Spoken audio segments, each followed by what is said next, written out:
It didn't work for me because I did that for 6 years. For 6 years until I reached a breaking point. I said, this is enough. I can't take it anymore. God, please help me.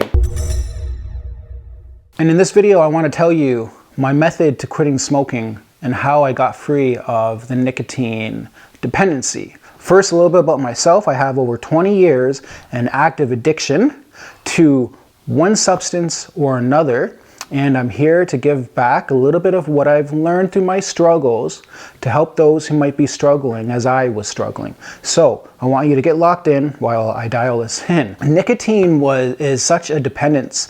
It's probably one of the most powerful addictions you can have, and quitting it is painful. Like the withdrawals. I remember when I quit smoking, for 3 weeks, I was coughing up this brown black substance from my lungs as I was detoxing and clearing out the smoke, all that tar and residue, and just filling up the sink. And I remember my dad getting upset and telling me that I find somewhere else to spit that gunk up because I was making a mess in the kitchen sink, which is understandable. I shouldn't be making a mess in the kitchen sink. But anyways, I digress. So I remember that when I first tried quitting smoking, I was exercising. I had this social support program where I was given access to a gym, and I had to get my nicotine levels tested every week.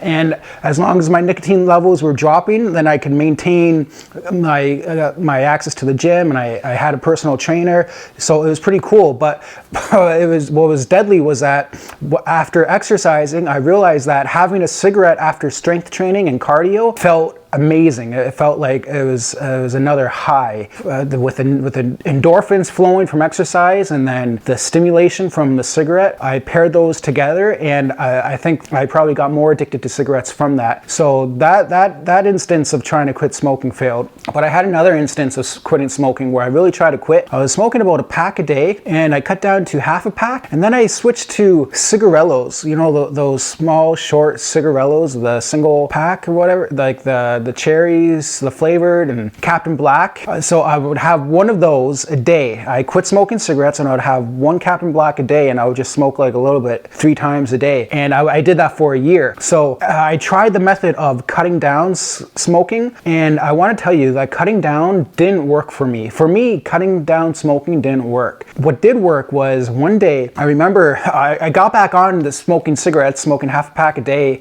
and I was smoking a cigarette, and I was going for a walk.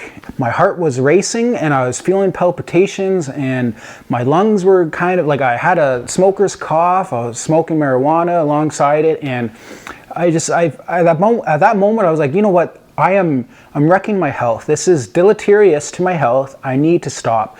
That's when I decided I needed to stop, and I stopped. I went cold turkey, and I quit. I endured the pain of those first 2, 3, 4 weeks of coughing up that black gunk and feeling the withdrawal, and then the social anxiety and being around my friends who would smoke and being around situations with people smoking. For about a good year, I remember I liked being around people who smoked because I liked the smell of smoking cigarettes. So for me, I had to quit cold turkey because cutting down just prolonged the addiction. It just prolonged the quitting phase, and eventually it just led to me going back to smoking half a pack to a pack of cigarettes a day again. It didn't really, it was like it was hanging on by a bare thread, but because I didn't cut that thread, it came back up to a full quilt.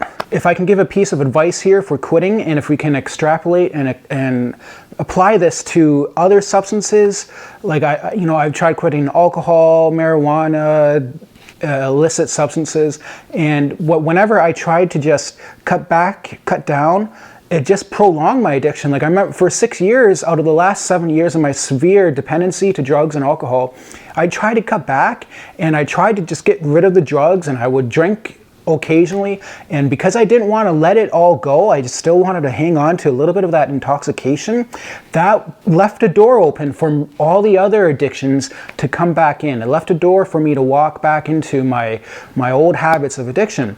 So when we cut down, we're leaving room for the addiction to foster. That's not good. If we really want to quit, I think we need to quit everything. We have to be determined. We have to say no. Like we have to accept that we can't live this life anymore. If we get to this point and we're contemplating whether we should quit entirely or if we can cut back down or if we can moderate ourselves, I would say we're at the point where we should probably just quit, because thinking we can moderate and thinking that we can cut down, and it's a delusion, it's an illusion, and it's not going to work. At least it didn't work for me, because I did that for 6 years.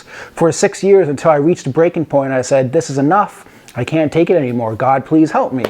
To recap, cutting down doesn't work. If you really want to quit something, you have to be determined to quit. You have to come to the realization that it's time to quit, and you don't want to live this life anymore. You don't want to be in addiction. You don't want the habit. You want a better life. You notice the negative health effects, etc. And you resolve to quit in that moment, in that day, and you never go back. You close the door. You don't leave it open. So if you made it this far, give me a like and subscribe.